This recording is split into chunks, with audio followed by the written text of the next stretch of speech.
जब आपको मालूम है ना तो संसद में आपके पास नंबर है, ना राज्यसभा में आपके पास, लोकसभा में ना राज्यसभा में, कहीं भी आपके पास नंबर नहीं है, जो वाकई में अगर आप सही मायनों में इसको पास कराना चाहते हैं, इस बिल अमेंडमेंट को चाहिए, तो फिर बिना उनसे सहमति लिए आप किस नियत से आगे बढ़ रहे हैं या सिर्फ शोषा करने के लिए बढ़ रहे हैं?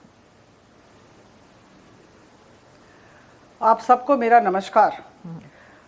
सरकार की बड़ी इच्छा है कि कार्यान्वयन की प्रक्रिया सुनिश्चित की जाए। एको हो रहा है, बंद कीजिए एको। बात नहीं कर पा रही हूँ। जी जी, मैं दुरुस्त कराती हूँ। बेटर हुआ मैम? सरकार की बड़ी इच्छा है कि जो कार्यान्वयन की प्रक्रिया है उसे सुनिश्चित की जाए। देखिए, हम सबको ज्ञात है कि नारी शक्ति वंदन अधिनियम सितंबर 2023 में पारित हुआ और उस समय जितने भी विपक्षी दल के लोग थे उन्होंने गुजारिश की थी और कहा था बहुत जोर देकर, स्पष्टता के साथ, floor of the house Lok Sabha में मैं वहां मौजूद थी, कि नारी शक्ति वंदन अधिनियम को शीघ्रातिशीघ्र लागू किया जाए। तो देखिए, उन्हीं की बातों को हम यथार्थ का जामा पहनाने में, व्यवहारिकता का जामा पहनाने में लगे हुए हैं। सरकार के पास संवैधानिक संशोधन के लिए संख्या नहीं है, मैं मानती हूं। यही तो काबिले तारीफ है कि सरकार सबकी सहमति से यह करना चाहती है, सबके सहयोग से करना चाहती है और सबसे अनुनय विनय कर रही है कि आप आए। और जहां तक महिलाओं का सवाल है, 50% लोक संख्या है, इस 50% लोक संख्या के साथ खड़े हो जाएं। आपको ज्ञात है कि आदरणीय प्रधानमंत्री जी ने एक चिट्ठी भी लिखी है विरोधी दल के नेताओं को और आग्रह किया है कि हर एक विरोधी दल, करीबन 42 विभिन्न पार्टियां हैं, 42 राजनीतिक दल लोकसभा में हैं। अब राजनीति इतनी सीधी सीधी चलती नहीं है और ना होती है, ये आप भी जानती हैं, मैं भी जानती हूँ। सहमति व्यक्त करें। ये आप भी जानती हैं, मैं भी जानती हूँ कि राजनीति इतनी सीधी सीधी ना होती है, ना उस हिसाब से चलती है कि भाई आइए चलिए कंसेंसस बना लीजिए। ऐसे तो हम चलते नहीं हैं, है ना। आप लोग भी विपक्ष में भी रह चुके हैं और सत्ता पक्ष में भी रह चुके हैं, ऐसे कोई नहीं रहता है। बता दूं। नहीं, तो मैं एक सवाल यही पूछ रही हूँ। आपने कहा कि भाई सबने कहा था जल्द से जल्द लागू करवाएं।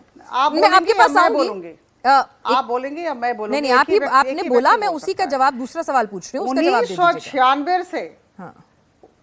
1996 से लेकर 2023 तक 27 वर्ष गुजर गए और हम महिला आरक्षण के विषय में लिप सर्विस करते रहे, लेकिन कोई भी सरकार इसे करा नहीं पाई। देखिए, बहुत ही सकारात्मकता के साथ और बहुत ही, मैं कहूंगी, साहस के साथ आदरणीय प्रधानमंत्री जी की सरकार ने अधिनियम को पारित कराया। मध्यरात्रि का वक्त था जब यह पारित हुआ था लोकसभा में, मैं चश्मदीद गवाह हूं। और उसके बाद 3 साल बीत गए और अभी तक कार्यान्वयन नहीं हुआ है। तो कहीं ना कहीं सरकार एक संदेश देना चाहती है, मोदी जी संदेश देना चाहते हैं कि अधिनियम पारित हुआ, अब जल्दी से जल्दी हमारी बहनें इंतजार करेंगी। भाई सरकार की नीयत तो बहुत साफ है और बहुत पाक साफ है। वो कह रहे हैं कि भाई वो तो पारित उन्होंने करवाया, सब लोग लिप सर्विस कर रहे थे, और अब जब वो कह रहे हैं तब सबने कहा था जल्दी लागू करो, जल्दी लागू करो। अब जब वो लागू कर रहे हैं तो आप लोगों में से किसी को पसंद नहीं आ रहा। ये कैसे डबल स्टैंडर्ड है? देखिए, सर्वप्रथम 27 साल हम रुके हैं। 27 साल एक बहुत लंबा समय है और उस दृष्टि से अभिनंदन प्रधानमंत्री जी को, क्योंकि उन्होंने राजनीतिक इच्छा शक्ति दिखाई।